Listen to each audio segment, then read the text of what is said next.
익산 일빛교회 장권능 목사입니다. 이 가정의 달 귀한 또 주일, 귀한 또 2부 예배에 믿음으로 달려나오셔서 마음과 뜻과 정성을 다해서 예배하는 우리 사랑하는 성도님들 한 분 한 분에게 하나님의 나라가, 하나님의 행복이 우리 심령 가운데, 가정 가운데 더욱더 충만해지는 은혜의 시간 되시기를 주의 이름으로 축복합니다. 인생을 살아가면서 무엇을 먹고 무엇을 입느냐가 아주 중요합니다. 그렇지만 믿음의 사람들, 또 세상을 이기고 분별된 삶을 살아가는 사람들은 무엇을 먹고 무엇을 입느냐보다 더 중요한 기준인데, 그것은 무엇을 입고 무엇을 보고 무엇을 듣고 무엇을 느끼고 사느냐에 따라서 그 사람의 인생의 수준이 결정된다고 해도 과언이 아닙니다. 즉, 오늘도 무엇을 먹지? 무엇을 입지? 여기에 관심 두고 살아가는 사람은 말 그대로 육체의 사람, 짐승과 다를 바가 없다라는 거예요. 그거 아세요? 짐승들은 그래도 최소한대로 주인이 주는 대로 먹고, 안 주면 줄 때까지 기다리고, 줬는데 자기 마음에 안 들면 안 먹습니다.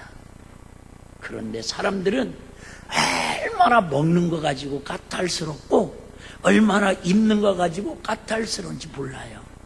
그런데 그렇게 사는 사람은 육적인 사람이다, 그 말이에요. 최소한도 믿음의 사람, 영적인 사람은 입고 먹는 데에 관심은 갖지만 무엇을 읽느냐가 중요하다는 거예요. 특별히 자녀들, 학생들은 꼭 우리 학생 때도 그러잖아요.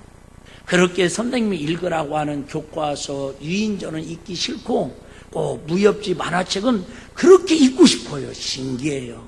그런데 어떤 책을 읽느냐에 따라서 그 사람의 미래가 결정된다고 해도 과언이 아닙니다. 보는 것도 마찬가지예요. 무엇을 보느냐가 중요합니다. 꼭 우리는 좋은 것만 보고 좋은 것만 말해야 하는데, 꼭 우리는 TV를 봐도 막 싸우는 거, 폭력적인 거, 삼각관계 드라마 보면서 질질 짜는 거, 이런 것만 보려고 그래요. 꼭 성경을 보고 성경을 읽고, 또 무엇을 듣느냐도 중요하죠. 무엇을 제일 중요한 건 느끼느냐가 중요해요. 이 시간에도 제가 40분 정도 설교를 할 텐데 여러 가지 이야기를 들을 거예요. 근데 어떤 분들은 참 느낌이 있어요. 느낌이 있을 거예요. 근데 어떤 분들은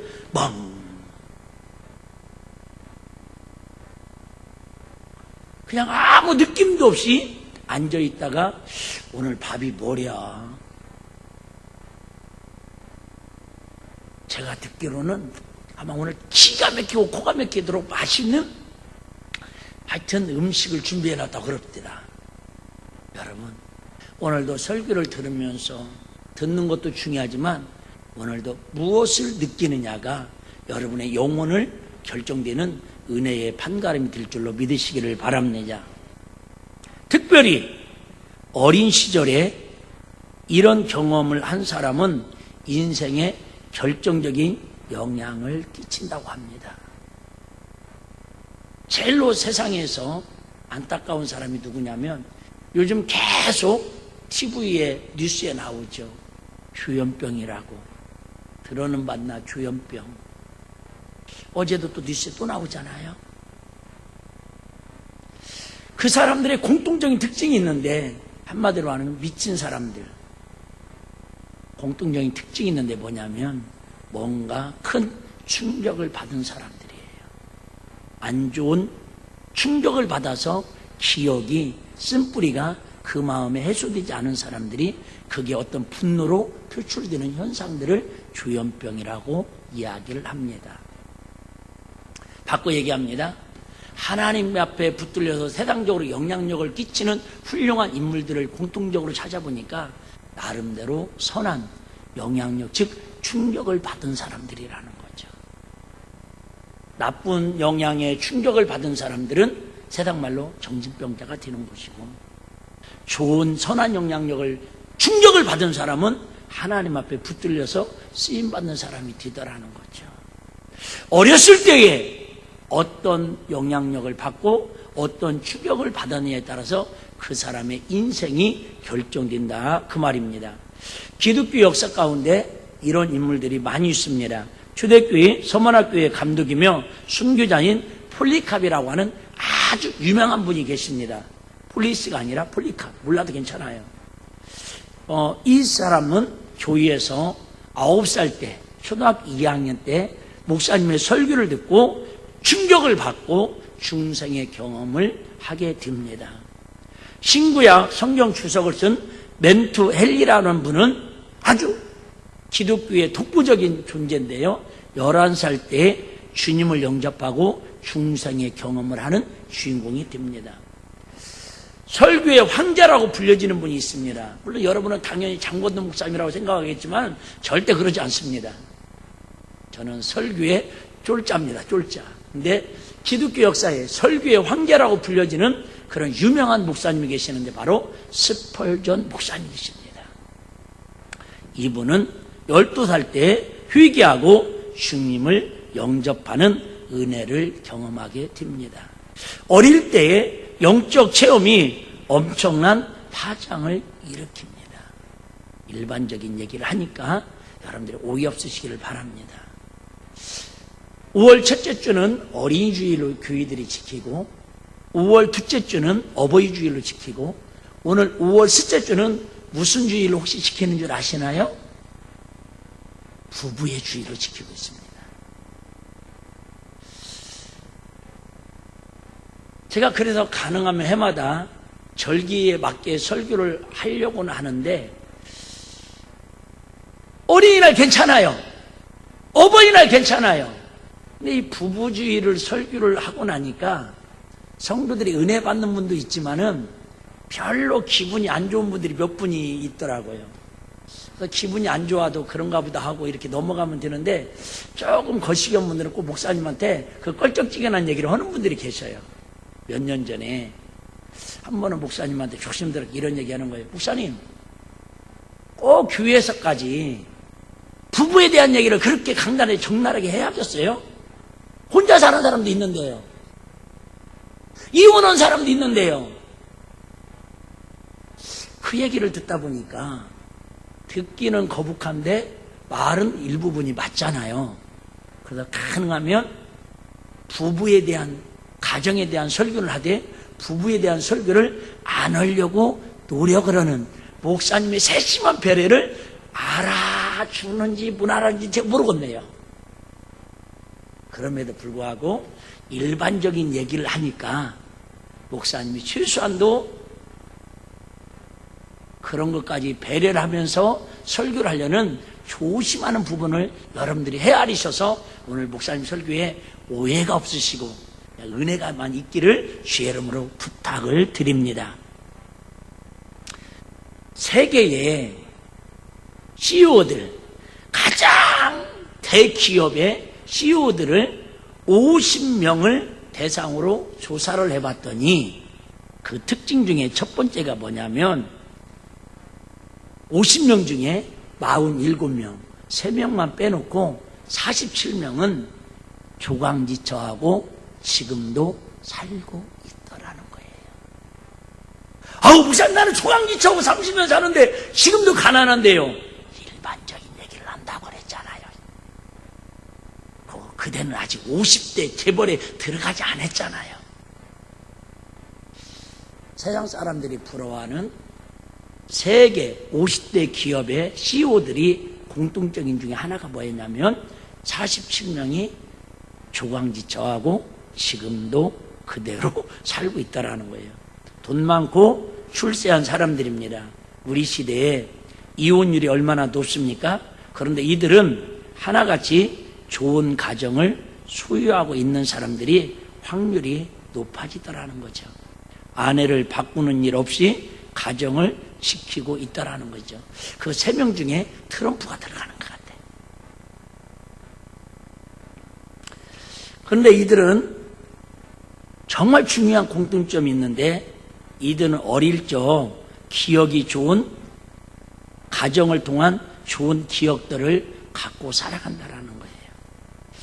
할아버지에 대한 할머니에 대한, 어머니에 대한, 아버지에 대한 친구들, 형제들에 대해서 좋은 추억이 있는 사람들이라는 거예요. 그런데 가정에 안 좋은 추억을 갖고 살아가는 사람들은 그게 어느 순간에 잘못된 분노로 표출될 가능성이, 확률이 높다라는 것이지 다 그런 건 아니다 그 말이에요. 우리는 그런 얘기하죠. 사랑도 해본 사람이 할 줄 알고 사랑도 받아본 사람이 줄 줄도 아는 거예요. 쉽지 않습니다. 이 사람들이 영적인 지도자가 되고 과학자도 되고 사학가도 됩니다. 그러니까 어떤 대학을 나왔느냐가 중요한 것이 아니라 어릴 적 어떤 가정에서 어떤 분위기에서 자랐느냐가 중요하다 그 말입니다. 그리고 그것보다 훨씬 더 중요한 것은 어렸을 적 하나님께 인도함을 받아 하나님을 만나고 예수님을 만나고 성령을 체험하는 일입니다. 이것은 좋은 사람을 만나는 것보다 1000배, 10,000배 더 중요합니다. 그래서 부모는 무엇보다 자녀의 영혼을 사랑해야 합니다. 자녀로 하여금 반드시 하나님을 만나게 해줄 책임이 부모에게 있습니다. 그래서 부모의 사명은 내가 먼저 예수를 믿고 하나님의 은혜를 경험하고 우리 사랑하는 자녀들, 손주들에게 하나님을 만나게 해주는 축복의 통로가 되어야 한다 그 말이에요.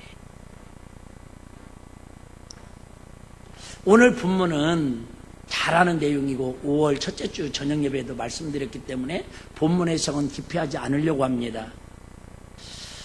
우리가 잘 아는 것처럼 예수님은 그렇게 부유한 가정에서 태어나지도 않으셨습니다. 그의 삶이 그렇게 문화적으로 배경적으로 부유하지도 않았습니다. 산부인과에서 태어난 것도 아니고 사랑받으며 태어난 것도 잘 아시는 것처럼 가장 조그마한 나사렛 동네 촌내에서 태어나가지고 그것도 베들레헴 마구가까지 피난 가다가 결국은 짐승의 움막에서 태어나는 지구촌에 가장 비참하게 인생을 출발한 사람이 바로 예수님의 생애였습니다. 그는 자랄 때만 해도 동네 사람들한테, 많은 사람들한테 손가락질을 당했습니다. 지금은 흉도 안 되지만 그 당시에는 결혼 전에 처녀가 애를 낳았다라는 건 이건 아주 돌에 맞아 죽어야 할 일입니다. 족보도 없는 아들이라고, 사생자라고 조롱당하고 손가락질을 당합니다.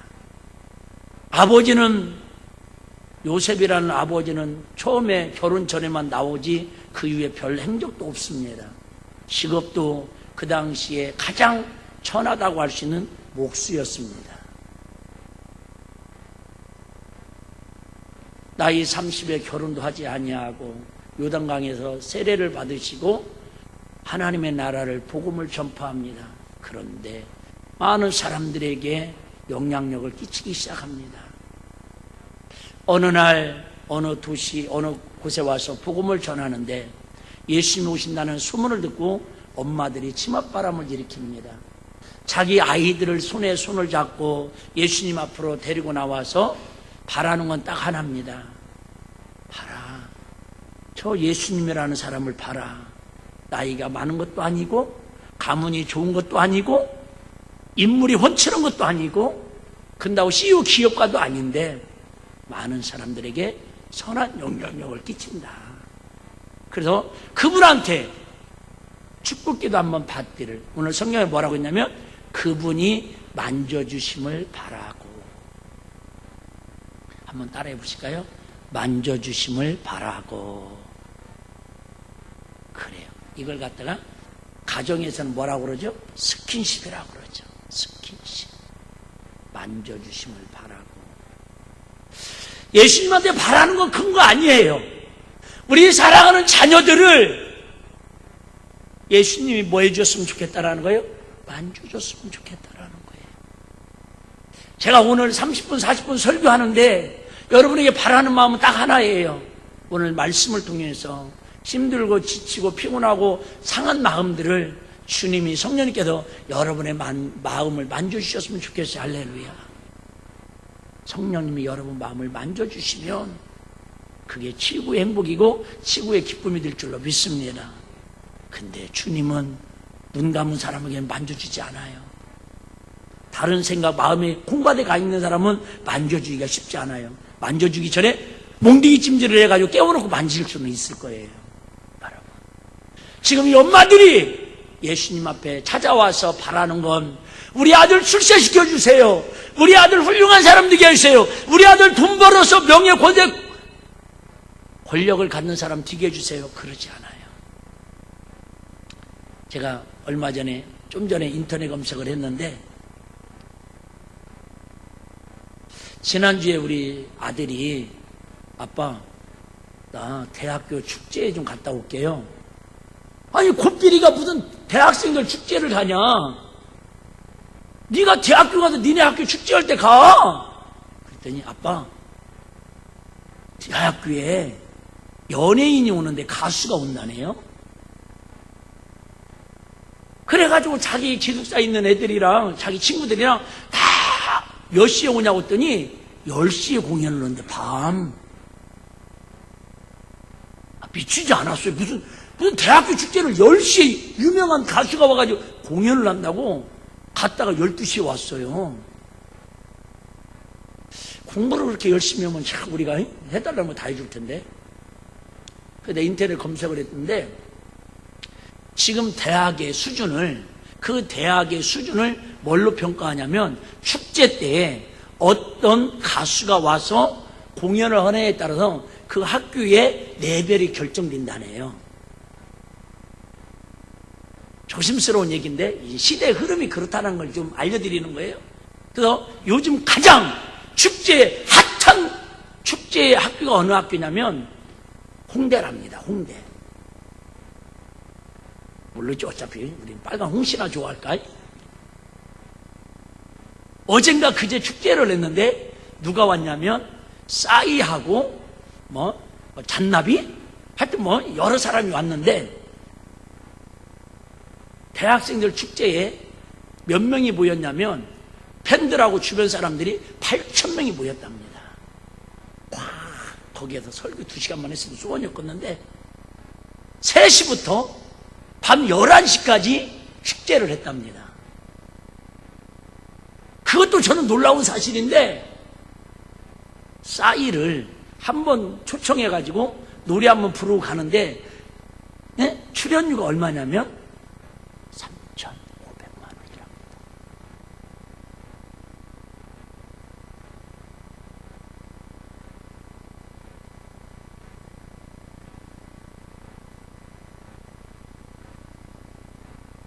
제가 왜 이런 말씀을 드립니까? 세상은 요즘 젊은 아이들은 그런 문화에 그런 노래에 열광하고 있습니다. 그런데 교회에서는 목사님의 설교가 25분만 지나면 30분만 지나면 시계를 보고 인상을 쓰고 별하별 분위기를 연출들을 합니다. 충격을 먹었는데 싸이가 그 축제에서 노래를 몇 곡을 연속해서 불렀냐면 11곡을 불렀답니다. 싸이를 잘 모르는가 보네요. 이미자 선생님이 부르는 노래가 아니잖아요. 동백아가씨처럼 이렇게 부르는 게 아니라 아마 그런데도 그 열광하면서 한 곡 더 해달라고 학교에서 그 축제를 하기 위해서 2억을 쓰는데도 학교에 이렇게 자랑하는 내가 어떻게 알았겠어요? 명문학교로 인정을 받는다라는 거예요. 우리 예수님한테 아이들이 지금 엄마들이 데려온 것은 우리 자녀들 유명한 사람 되게 해달라는 게 아니에요. 성공하게 해달라는 게 아니에요. 그저 우리 아이를 뭐 해달라고요? 만져달래요. 이 말은 뭐예요? 하나님의 은혜로 살게 해달라 그 말입니다. 하나님의 은혜로. 죄송하지만 2억짜리 콘서트 축제장에 노래 한 곡 부르기 위해서 3천만 원, 2천만 원 들여서 초대해가지고 그 소리 들어도 거기에는 하나님의 만지심이 없어요. 그런데 꾸벅꾸벅 졸아도 말 더듬으면서 떠벅떠벅하는 설교라도 하나님께서 은혜 주시면 오늘도 만져주시면 그 영혼이 회복되고 그 만져주심이 가정에 임할 때에 가정이 천국이 되고 우리 사랑하는 자녀들이 하나님 앞에 쓰임받는 존귀한 인물들이 될 줄로 믿습니다. 엄마들이 아이들에게 예수님 앞에 데려온 것은 딱 하나예요. 예수님 뭐 해주시길 바라심이라? 만져주심을 바라니라. 오늘의 말씀, 하나님 우리 사랑하는 자녀들을 주님이 만져주세요. 하나님 우리 사랑하는 남편, 우리 사랑하는 아내, 우리 사랑하는 부모님, 우리 가정을 주님 만져주세요. 주님이 만져주시는 가정, 주님이 만져주시는 교회, 주님이 만져주시는 영혼이 주님 앞에 행복한 걸 믿으시기를 바랍니다. 제자들이 그런 예수님 앞에 아이들을 데려오면서 만져주심을 바라니까 아닌 게 아니라 시끄럽습니다. 예배가 방해가 됩니다. 그러니까 제자들이 막 분여기면서 그 엄마들을 혼냅니다. 아이들을 혼냅니다. 그럴 때 예수님께서 가만 놔두라고 그러면서 도리어 어린아이들처럼 섬기지 않으면 하나님 나라에 들어갈 수 없다고 강력하게 말씀을 하십니다. 무슨 차이입니까? 어린아이를 바라보는 관점의 차이예요. 제자들은 지금 아이들을 철분이 없는 미성숙한 인격체의 그냥 아이들 그대로의 모습을 봅니다. 그런데 예수님은 그 아이들의 영혼을, 가치를 바라보고 있습니다. 제가 금요일 날 금성 옆에 목성을 지나서 화성을 다녀왔습니다. 금요철에 한번 인도해달라고 해서 갔는데 우리 교회보다 큰 교회는 아닙니다. 어른들은 제가 보니까 한 12명 정도 모여 있고요. 그래도 저 오산에서 3산, 2산 지나가지고 오산에서 이렇게 아는 목사님, 교인들이 한 12명이 오셔서 같이 연합예배를 드립니다. 근데 정말 마음이 도전이 되고 충격이 된 것은 금요철에한데 주일학교 아이들이, 꼬맹이들이 그런 거 있잖아요. 우리 주일학교 발표할 때 그 말도 못하는 아이들이 해가지고 이게 뭐 칙칙칙칙 뭐 응원단장 하는 그 반짝이 손에다 끼고는 나와서 막 찬양을 하면서 파워댄스를 하면서 찬양을 하는데 얼마나 가슴이 뿌듯한지. 그 교회 어른들은 한 12명 정도 나왔는데 애들이 12명이 나와서 큰 교회 아닙니다. 내가 사진도 찍어왔는데 막 열정적으로 찬양을 합니다. 제가 설교를 하는데 앞에 나와서 그냥 아무것도 한 거 없어. 나도 앉아가지고 드리번 쳐다봤다가 들어간 거예요. 근데 이 아이가 제가 설교를 하자마자 막 울어제치는 거예요. 크라이도 지금 긴장돼가지고 막 그러는데 제자의 마음은 여기까지 올라오더라고요. 엄마 어디 갔어? 주일학교 부장님은 어디 갔어? 담임 목사님 흥분해가지고 주일학교 부장님 오늘 애들 다 햄버거 쏘세요 막 기분 내고 내려가셨는데 설교자인 나는 막 지금 애기가 막 울어붙이니까 정신이 하나도 없는 거야. 근데 그 울음소리가요 하나님 앞에 고백하는데 천사의 천사의 소리보다 더 천상의 소리를 들려오는 거 있지요. 그 전에 우리가 해마다 체육대회 할 때 우리 초등학교 폐교된 모교에 가서 체육대회를 해요. 그러면 제가 그 동네에 가고 어르신들을 꼭 점심때 오셔서 식사 같이 하시다 그러면 왜 요즘 유모차들은 나이 먹으면 애기 딘다더니 유모차들을 타고 다니는 게 아니라 할머니들이 허리 구부려고 유모차를 몰고 다니시더만. 그 유모차를 몰고 한 서너 분이 오셨어요. 식사랑 맛있게 하라고 이렇게 얘기하니까 목사님 너무 좋아요. 나는 그래서 막 맛있는 거 삼겹살 구워드리고 막 맛있는 거 해드리니까 좋은 줄 알았더니 할머니가 그런 얘기 하는 거예요. 우리 동네에 애들이 한 명도 없어. 그 당시에는 그 동네에 애들이 많아가지고 학교까지 있었는데 학교도 폐기되고 그 동네에 애들이 한 명도 없대. 우는 애들이. 그래갖고 뭐하러 왔냐면 애들 구경하러 왔대. 그 말이 제가 하나 마음에 평생 가슴에 남아요. 요즘 주일학교 70%가 교회마다 없다고 난립니다. 그런데 여러분, 교회가 큰 교회당인데 세상 12명이 나와가지고 찬양을 하고 그 금요철에 나와서 애기 울음소리가 들리는 이 교회야말로 진짜 하나님이 기뻐하는 교회라고 막 그랬더니 엄마 얼굴이 갑자기 막 빨개졌고 막 더 울으라고 하는 것 같아, 느낌이. 여러분, 내가 어떤 마음을 가지고 사람을 보느냐의 관점에 따라서 제자들처럼 마음에 분노할 수도 있고, 예수님처럼 그 아이들을 무엇과 비교해요? 가장 귀한 하나님 나라로 그렇게 귀하게 여기는 마음을 갖는 것은 관점 차이다, 그 말이에요. 제가 해마다 한 번씩 이야기하죠. 세계에서 가장 소수 민족이면서도 세계에 가장 영향력을 끼치는 민족이 유대인들입니다. 이스라엘. 세계 인구 70억 중에서 이스라엘 인구는 1,500만 밖에 안 됩니다. 잘 이해가 안 되죠? 0.27%. 0.27%. 그런데 세계 노벨상을 받는 프로테지는 30%를 항상 넘고 있습니다. 일반적인 것보다 100배의 그런 노벨상을 수상을 합니다. 이들이 그 조그마한 소수민족임에도 불구하고 세계에 영향력을 끼치고 노벨상을 30% 이상 획득할 수 있는 건 잘 아시는 것처럼 철저한 자녀 교육에 있습니다. 이들의 자녀 교육은 핵심은 어려서부터 말씀 교육, 즉 육체적인 교육이 아니라 영혼의 교육입니다.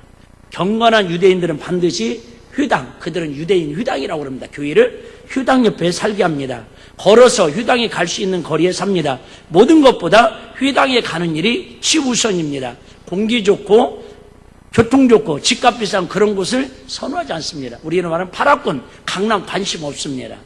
우리는 교회를 건축할 때도 사람들이 많이 볼 수 있고 눈에 잘 띄고 교통 편리한 곳을 선택합니다. 그러나 유대인들은 회당을 지을 때 벌판에다가 교회를 짓습니다. 싼 땅을 사서 먼저 교회를 짓고 교회를 중변으로 뺑 돌아가면서 사는 집들을 짓습니다. 교회를 한가운데 두고 울타리를 치듯이 둥그렇게 모여 삽니다. 그리고 모든 시스템을 갖추고 살아갑니다. 그러면 유대인들은 이렇게 얘기합니다. 걸어서 갈 수 있는 거리에 회당이 없으면 그는 유대인이 아니다고 할 정도로. 그래서 교회를 중심으로 해서 온 가족이 살아갑니다. 교회는 주일날만 나오는 곳이 아니고 생활의 중심입니다. 교회는 마치 인생의 샘물을 길어내는 원천과도 같습니다. 무엇을 알 수 있습니까? 철저히 부모님들이 자녀들의 영혼을 사랑하고 배려합니다. 우리 부모들은 집을 살 때 학군이 좋은 강남에 집을 사는 것이 로망입니다. 그러나 유대인 부모들은 교회 가까이에 집을 삽니다. 이유는 부모는 자녀의 영혼을 사랑해야 하는 책임이 있기 때문입니다. 우리 인생은 내가 원하는 삶의 중심이 있습니다. 첫 번째는 우리 삶의 중심이 어디에 있습니까? 가정에 있습니다.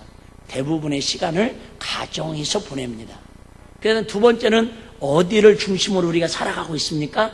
직장, 사업장, 공부하는 학생들은 학교를 중심으로 살아가게 되어 있습니다. 맞아요? 맞아요. 맞지요. 그 다음에 우리는 한 군데 더 중심이 있죠. 어디 중심이죠? 교회 중심으로 살아갑니다.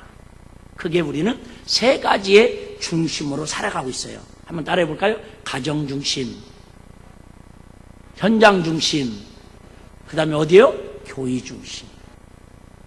그 사람이 어디에 중심을 두고 살아가느냐에 보면은 그 사람의 인생의 관점을 알 수가 있습니다. 당정이 CEO들이나 이런 사람들은 보면 사업의 중심을 두고 살아가죠. 지난 주일 저녁에 우간다에서 선교하시는 선교사님 모셔서 선교 보육을 하셨죠. 여러분 직접 보셨잖아요. 정말 그들은 열악합니다. 제가 10년 전에 갔을 때도 핸드폰 하나 가지고 카메라 하나 가지고 아침 새벽에 일찍 동네를 돌면 언제 나타났는지 그 아이들이 20-30명이 쭉 쫓아다니면서 저한테 사진을 막 찍으라고 대줍니다. 그리고 $1 내놓으래 모델료.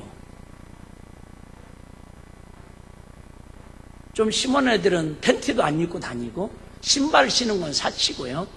얼마나 세수들을 안 했는지 얼굴에는 떼꾸정물이 잘잘 흐르고요. 낮에도 애기 엄마들이, 젊은 애기 엄마들이 밑에다만 살짝 걸치고 위에 아무것도 안 걸치고 그냥 내놓고는 애기들을 그냥 젖을 먹이고 돌아다닙니다, 동네를. 우리는 그거 보면서 우리 어렸을 때만 해도 시내버스에서 다 그랬거든요.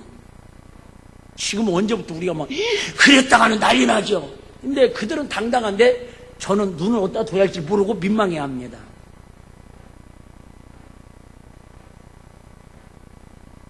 그 전에 한번 SBS에서 그 방송 한번 내보냈는데 다큐로 그들이 학교에 올 때는 학교도 없었습니다. 근데 학교를 만들어서 학교에 옵니다. 가방이 어디 있습니까? 책보가 어디 있습니까? 검은 봉다리 비닐에 막 버렸던 거 모아가지고 비가 오는 날은 책가방을 거기다 책을 넣어가지고 비 맞을까봐 그거 싸고 띱니다. 이런 아이들인데 주일날 교회 오는 날이라면 때로는 2시간을 걸어오고 때로는 3시간을 걸어오는데 어디서 생겼는지 어디다가 숨겨놨는지 그 집에 가장 귀한 옷, 평상시에는 빨가벗고 다니다시피 하는 아이들이 그 어디서 구했는지 옷을 입고 신발은 신지 못하고 집에서부터 들고 교회까지 뛰어옵니다. 다를까봐, 신발 다를까봐. 그리고 교회 앞에서 털고 신발을 신고 들어옵니다. 예배 끝나고 갈 때도 신발을 들고 집에 갑니다. 그렇게 해서 와서 가장 좋은 꽃가운 입고 신발을 신고 일주일에 딱 한 번. 그때 위에는 입지도 않고 신지도 않는 그 신발 옷을 입고 교회에 와서 피아노도 없습니다. 키보드 드럼 없습니다. 선교사님 직접 얘기하시잖아요. 아침에 와가지고 몇 시간 동안 7시간, 8시간 동안을 그렇게 춤추고 뛰면서 찬양하다가 하나님께 예배드리고 돌아갑니다. 그렇게 해야 그들에게 간식 줄 수 있는 건 카사반갑, 쉽게 말하면 우리 돼지감자처럼 그거 끓여가지고 가루를 분말해가지고 옛날에 풀떼주 끓여가지고 한 주먹씩 주는 게 그들의 하루 식사입니다. 가마솥에다가 학교니까 막 끓여가지고 몇백 명이 먹습니다. 나중에는 그 뜨거운 양품 같은 데를 와가지고 애들이 배고프니까 막 손으로 핥아먹습니다. 그런데도 그들의 모든 인생은 어디를 중심으로 살아가요? 교회를 중심으로 살아갑니다. 그들의 가장 우선순위를 교회의 중심에 두고 살아갑니다. 그런데 그들을 누구 하나 불쌍하다고 불행하다고 흉보는 사람은 없습니다. 도리어 그 선교사님은 그 아이들을 보면서 도전을 받고 정말 이들이야말로 예수 안에서 진정한 행복자라고 그렇게 우리 앞에 간증하고 선교복을 하고 있지 않냐 그 말입니다. 우리는 그에 비하면 천국보다도 더 좋은 환경입니다. 여러분의 인생을 특별히 우리 사랑하는 자녀들을 어디 중심으로 살아가게 하시렵니까? 하나님 나라 중심으로, 영혼의 때를 중심으로, 하나님의 말씀을 중심에 두고 살아가게 하느냐? 세상은 지금 세상 중심으로 살아갈 수 있도록 모든 퍼즐들이 다 맞춰져 있습니다. 생각해봐요, 여러분. 3,500만 원, 3,000만 원씩 여인들이 와서 여러분 콘서트 하는 거 봐봐요. 여러분 정말 잘합니다. 감동을 줍니다. 그런데 아무리 그 비싼 연예인들이 와서 아이들을 그렇게 발짝발짝 뛰게 만들어도 그 영혼에 감동이 없습니다. 하나님 만져주심이 없습니다.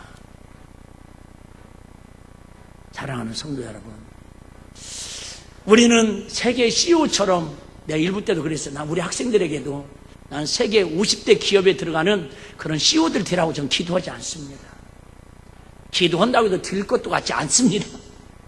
우리는 그런 CEO는 되지 못할지라도 분명한 것은 교회 중심으로, 영혼의 때 중심으로 우리 가정이 세워진다면 세상 사람에서 맛볼 수 없는, 세상 사람들이 느낄 수 없는 하나님 주시는 영적인 기쁨과 행복만큼은 확실히 있을 걸 믿습니다. 그렇게 살아가는 저와 여러분 되시기를 주의 이름으로 축복합니다. 밀라노 성당이라고 아주 유명한 성당이 있습니다. 어느 날 이 큰 성당에서 어떤 여인이 한나 여인처럼 대성통곡하면서 눈물 콧물 흘려가면서 애절하게 간절하게 통곡하며 울며 기도하고 있습니다. 그 교회 담임 목사님이신 암브로시우스라고 하는 목사님이 들어가서 보니까는 세상에 뭐 쩌렁쩌렁 울리면서 대성전에서 기도를 합니다. 저 여인은 얼마나 애절한 사연이기에 저렇게 통곡하며 기도할까 궁금해졌습니다. 기도가 끝나기를 기다렸습니다. 15분을 기다렸는데 끝나지 않습니다. 30분을 기다려도 끝나지 않습니다.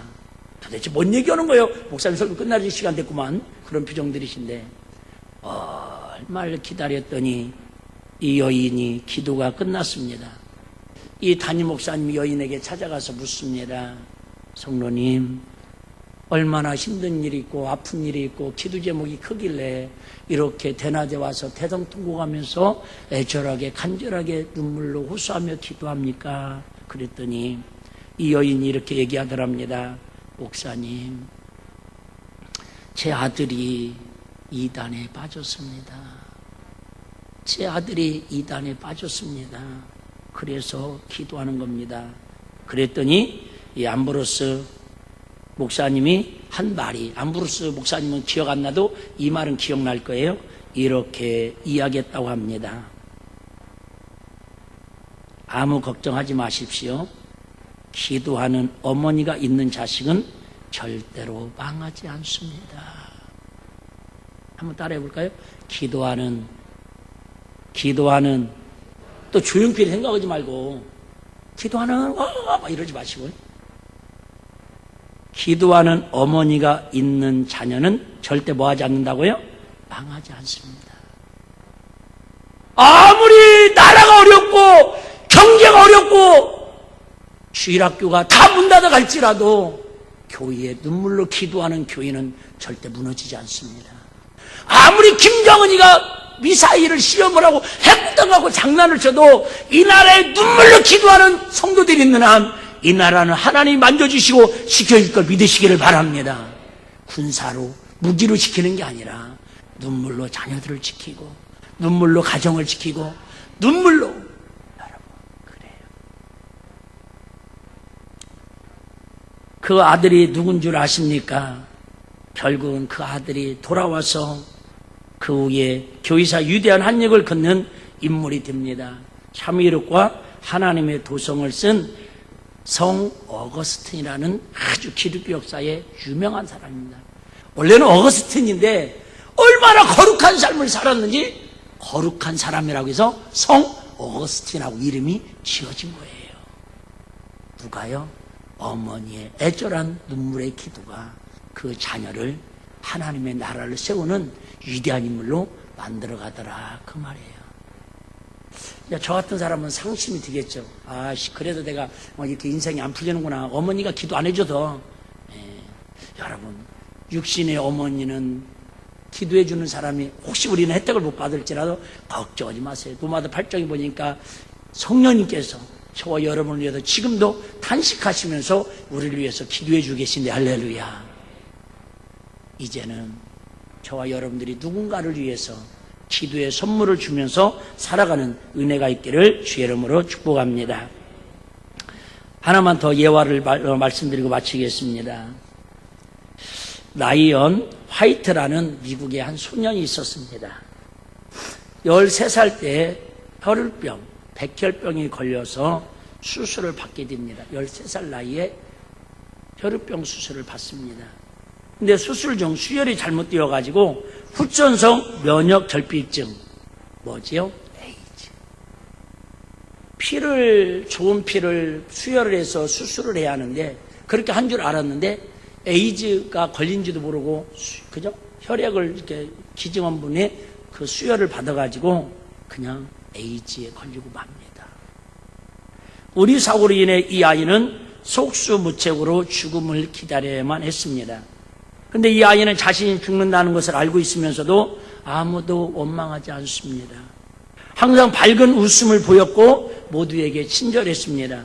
오히려 염려하는 부모님을 위로하며 날마다 기쁘고 행복하게 하루하루를 지냅니다. 이 사실이 방송을 타고 미국 전역에 알려지면서 많은 사람들에게 감동을 줍니다. 그렇지 않아요? 내가 13살에 백혈병 걸리고 또 억울한데 하필이면 재수가 없어도 에이즈 환자의 그것도 의사의 실수로 의료사고로 막 원망하고 불평하고 그럴 수도 있는데 전혀 누구도 원망하지 않고 항상 천사처럼 웃으면서 감사하면서 자기 상황을 받아들입니다. 많은 사람들이 이 감동적인 스토리를 방송을 보고 찾아와서 위로를 합니다. 유명 인사들이 아파트 와가지고 위로해주고 와서 좋은 선물을 해주고 금일봉을 병원비를 도와줍니다. 당시 대통령이었던 레이건 대통령 아시죠? 아주 날씬한 레이건 대통령도 그 아이를 직접 병문안 와서 위로해주고 선물을 주고 갑니다. 마이클 잭슨이라고 혹시 아시나요? 칼춤 추는 친구. 아, 이상해지네? 이건 꼬임춘이구나. 마이클 잭슨까지도 와가지고 문명을 할 정도로 유명세를 탑니다. 결국 5년을 병원에서 병원 생활하다가 죽음을 맞이하고 말았습니다. 그가 마지막으로 아버지와 나온 대화가 기독교 잡지에 실려서 많은 사람의 감동을 주었습니다. 아버지는 죽어가는 아들에게 이렇게 말합니다. 아들아, 미안하다. 아들아, 미안하다. 참 옛날 부모님들은 참 자녀들한테 미안한 마음은 가지면서도 표현을 안 했던 것 같아요. 어쨌든 아들아, 미안하다. 나는 아무것도 너에게 해줄 것이 없구나. 이 아빠가 더는 아무것도 줄 수 없음을 용서해다오. 이렇게 아들에게 마지막 아들 임종 앞에서 아버지가 미안하다고 용서를 구합니다. 이때 아들이 이렇게 대답합니다. 아닙니다, 아버지. 저는 아버지로부터 많은 선물을 받았습니다. 지금까지 많은 선물을 받고 살았지만 아무도 아빠가 제게 준 선물만큼 귀한 선물을 준 사람은 없습니다. 대통령이 준 선물보다도 유명한 마이클 잭슨이 준 그 어떤 선물보다도 아버지가 준 선물보다 귀하고 큰 선물은 없습니다. 아빠는 제게 천국 열쇠를 주신 분이십니다. 아빠는 저에게 천국 열쇠를 주신 분입니다. 아니, 가정의 달을 보내면서 우리 사랑하는 이 자리에 있는 부모님들이 우리 자녀들에게 재산은 몇십억 물려주지 못할지라도 남의 자식들처럼 떵떵거리게 좋은 학교, 좋은 학원, 좋은 옷은, 좋은 차는 못 사줄지라도, 아파트는 못 사줄지라도 그 자녀들에게 천국 열쇠를 물려줄 수 있는 부모가 되시기를 주여로 축복합니다. 그러면 다 준 거예요. 그러면 다 준 거예요. 아빠는 제게 천국 열쇠를 주셨습니다. 예수님을 소개해 주시고 교회로 데려가 예수님을 믿게 해주시고 말씀을 통해 영생을 얻게 해주셨습니다. 이보다 위대한 선물이 어디 있겠습니까? 아버지의, 부모님의 그 아이에게 준 믿음이, 선물이 13살에 에이즈가 걸려서 백혈병으로 죽은 게 아니라 잘못된 의료사고로 죽어가면서도 웃음을 잃지 않고 감사함으로 그 환경을 받아들이고 부모님께 고마운 마음을 표현할 수 있었던 것은 그가 인격이 훌륭해서 그가 재산이 많고 사랑을 많이 받아서가 아니라 그 부모를 통해서 무엇을 받은 걸 알아요? 천국 열쇠를 소유한 걸 알 수 있다, 그 말이에요. 나는 우리 사랑하는 일빛교회 성도님들이, 우리 사랑하는 자녀들이 세상에서는 조금 유면당할지라도 오해하지만 들으세요. 혹시 인생을 살다가 가정의 아픔을 겪고 사업을 망하고 혹시 이혼하고 결혼하지 않고 혼자 살고 여러 가지 어려움에 처했을지라도 분명한 것은 하나님 나라, 천국 열쇠를 소유하고 살아가는 은혜가 있는 사람이 진정한 행복자인 줄로 믿으시기를 바랍니다. 여러분, 세상에 똑똑한 사람은 많아요. 세상에 훌륭한 사람은 많아요. 요즘 뉴스에 나오는 사람들 저번에 얘기했죠? 저들이 여러분, 우리는 따라갈 수 없는 0.1%에 해당하는 수재들입니다. 공부 잘하는 친구들이었습니다. 정말로 조기 출세한 사람들이었습니다. 근데 그들이 배운 걸, 그들이 갖고 있는 걸 관점이 달라서 잘못된 데 쓰니까 뉴스에 나오는 거예요. 근데 유대인들은 제가 볼 때는 우리나라 사람들보다 머리는 썩 좋지 않은 것 같아요. 우리나라보다 공부는 더 잘하는 것 같지 않은 것 같아요. 근데 그들은 오전에는 일반 과목, 일반 학교에서도 오전에는 일반 수업을 가르치지 않고 철저하게 쉐마교육, 율법과 하나님의 말씀만을 가르치고 오후에 일반 학과를 가르친답니다. 무슨 얘기를 하는 거예요? 그들은 공부하는 목적을 출세하는 일에, 성공하는 일에 관점을 두는 게 아니라 내가 이렇게 공부하면, 내가 이렇게 훌륭한 사람이 되면 내가 어떤 사람에게, 누군가에게 영향력을 끼치는 선한 일을 감당하는, 어떻게 하면 내가 갖고 있는 재능을 가지고 재능 기부, 더 하나님을 기쁘게 하는 영광된 삶을 살 것인가, 여기에다 초점을 두다 보니까 하나님 뭣도 주시고 지혜도 주시고 그들의 삶의 목적이 분명해지더라, 그 말이죠. 다시 얘기할게요. 우리 일빛교회가 부흥해야 할 이유, 성장해야 할 이유, 첫째도 둘째도 셋째도 한 사람에게라도 더 천국의 열쇠를, 하나님 나라를 그 심령에 세워가기 위해서 교회가 성장되는 게 궁극적인 목적인 걸 믿으시기를 바랍니다.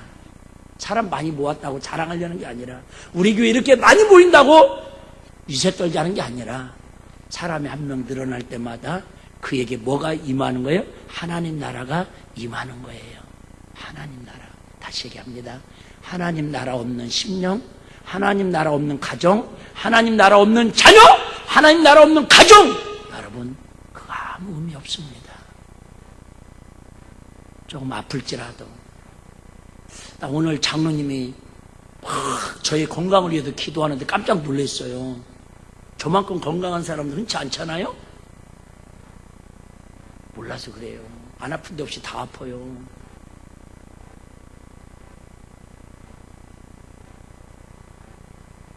제가 한 15년 전에 건강검진을 받았는데 고지혈증이 심하대요. 고지혈증. 피가 안 좋다 그 말이에요.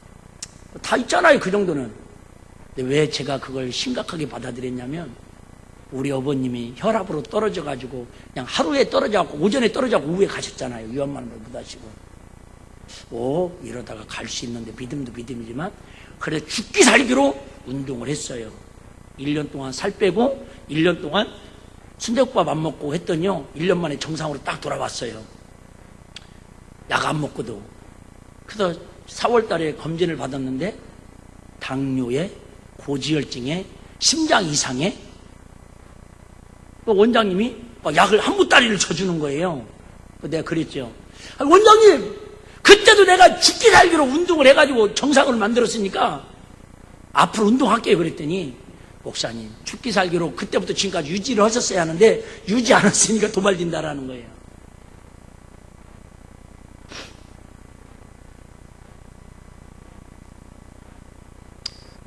약 먹을 수도 있겠죠. 때로는 내가 어떤 어려움을 겪을 수도 있겠죠. 근데 분명한 것은 저와 여러분에게는 하나님 나라를 갖고 산다라는 거예요. 할렐루야. 하나님 나라가 있는데 뭘 세상 말로 쫄아요. 좀 아프면 어때요? 좀 힘들면 어때요?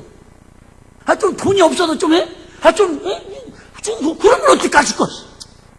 우리는 그럴수록 막 더 기도해요. 하나님 내 영혼 빨리 걷어가 주세요. 천국 가면 우리 왕부자 되거든. 몇 사람도 알려드리세요. 천국 가면 당신만한 부자가 없대. 시작.